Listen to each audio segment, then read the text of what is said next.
Welcome to my 5th YouTube video.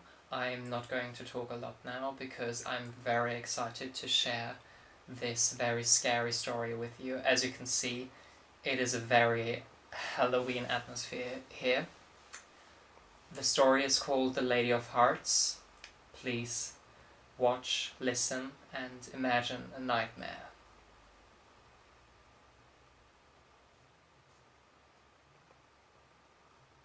It is said that a human is conscious for 20 more seconds when his heart stopped beating. It all began on the evening of October 31st, 1765, somewhere along the outskirts of Hamburg in Germany. Not a lot of strange things ever happened in the place where this story is set. Of course, there were certain beliefs harbored among farmers and the commoners, but nothing of significance. Tales about witches, monsters, or werewolves, but no one ever really believed in those stories. This story, though, is about something much more delicate. There was a small village, and one of its inhabitants was Stefan Grundlbauer. It was the evening of All Hallows' Eve, a festivity celebrated both among the Catholics and the Protestants, today simply known as Halloween. Stefan Grundlbauer was staring into his empty cup moments before it had been filled with beer. He was a farmer, but this year's harvest had turned out to be very poor. A lot of rain and clouds made it difficult for the plants to grow. October was not any better. Fog lay thick over the fields and the woods surrounding the village. The pub and the assembly hall were the only lively places at this time of the year. Everything was covered by a shadow of the clouds, and the fog lay like a cloak over the grey fields and the quiet village. Stefan had to take an additional job this autumn. He was transporting firewood from the village to the orphanage, which was in half an hour journey by horse. Stefan had already been doing this for about 5 weeks every night. Nothing special had happened on his journey so far. Stefan looked up and spotted Patrick, the barman. "I want to pay," he said, and waited for Patrick.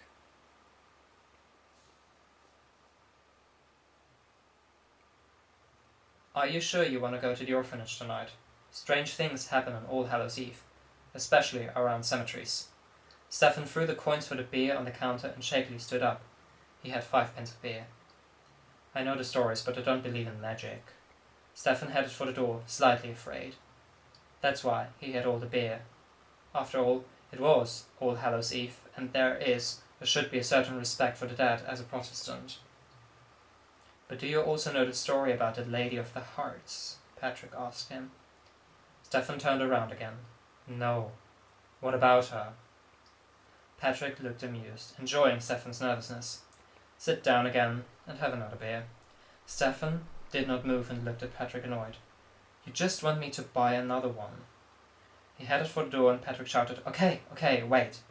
This one's on the house." Stefan sat back down again and Patrick began to tell.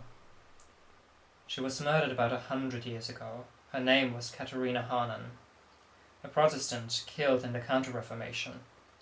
Back then the Catholics wanted to burn her entire family, but she didn't want them to suffer the terrible death, so she stabbed her 3 children in the heart with a knife and then did the same to her husband.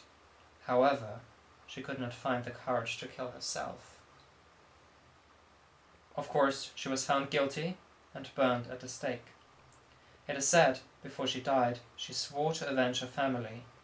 She would find 4 fresh human hearts, no matter what religion they were beating for, and bring these hearts to her family." "So what about the orphanage then?" Stefan asked, hardly impressed. "Well, it is said that her family was buried at the cemetery between the village and the orphanage. The cemetery that you pass by every night." "Right. I don't believe in ghost stories. I see you tomorrow." Stefan left the warm glow of the pub and stepped outside into the foggy cold. No one was around. He got the firewood, put it on the back of the horse, and began his journey up the hill. The fog grew thicker and thicker and surrounded him from all sides, but that did not put him off. By now he knew the way by heart. It was not long before he came up in the cemetery. For some unknown reason the fog cleared up and Stefan looked around. There was no wind that could have moved the fog. He looked up at the stars. Billions of shining constellations flickered in the night sky. It was quite a romantic picture, Stefan thought, and started to continue his journey when he heard someone approach. It was the sound of a heavy dress moving over wet grass, but he could not make anyone out in the darkness. "Who is there?" he shouted, and looked over to the cemetery. No one answered. He heard a noise from the other side coming from the woods. The figure of a woman slowly approached. Stefan's heartbeat quickened. When the woman stepped out of the forest shadow into the light of the stars, he could see her clearly. She was wearing a red velvet dress embroidered with black pearls, appearing to drip down like tears. Her hair was dark brown and smooth as silk. One of her fingers rested on her lips, implying to the stranger to make no sound. Stefan admired her beauty as she stopped right in front of him. She smiled. Stefan's breath quickened. He could not believe how beautiful she was. The color of her eyes were of a deepest green, like the woods in daylight. Surely, she could not be a ghost. She must be an angel. "Men are so easily seduced," she whispered and kissed Stefan. He couldn't believe what was happening to him, for this was the sweetest kiss he had ever received. She put one of her cold hands onto his chest, and with the other one she moved passionately through his hair. Suddenly, something about the kiss changed. The lips that had just been so smooth blistered, and Stefan could taste blood in his mouth. Then there was something else. A disgusting taste. He let go of the woman and spat out a rotten tooth. He looked up at the once fair woman, but she was gone. Instead, a burned and rotten corpse stood in front of him. Her bony fingers reached for his chest again. Stefan could not move. The corpse unbuttoned his jacket, and with one rotten cold finger she moved over his bare chest. Then Stefan could feel warm blood trickling down his body. The finger was as sharp as a knife. Violently, the corpse reached for his chest again. Stefan screamed out in pain as the corpse's hand was inside his chest, reaching for his heart. Never had his heart beat so fast. Stefan could feel how a cold hand grabbed his heart, pulled, and ripped it out. In the cold air, the heart was steaming, and hot blood, joining the pearls like tears, trickled down the red velvet dress.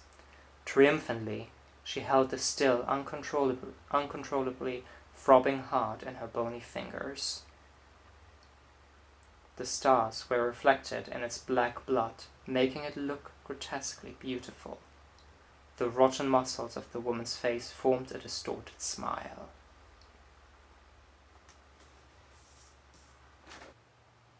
It is said that a human is conscious for 20 more seconds when his heart stopped beating inside his chest. Stefan looked at the woman again. 20, 19, 18. She turned and headed for the cemetery, his heart in her hands. 17, 16, 15. Stefan fell down onto the grass. He could make out a black trail of the disappearing figure. 14, 13. It was his blood. 12, 11, 10. He could hear the horse trot away. 9, 8. Stefan wanted to say something, but his muscles were out of his control. 7, 6, 5. He twitched. 4, 3. It was all true. 2, 1, 0.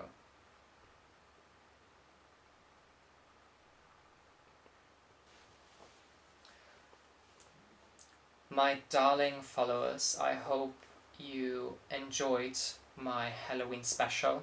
Next time I'll talk to you about this story and what it is all about. And don't forget not to walk by the cemetery on All Hallows Eve. I wish you a very scary Halloween. Goodbye.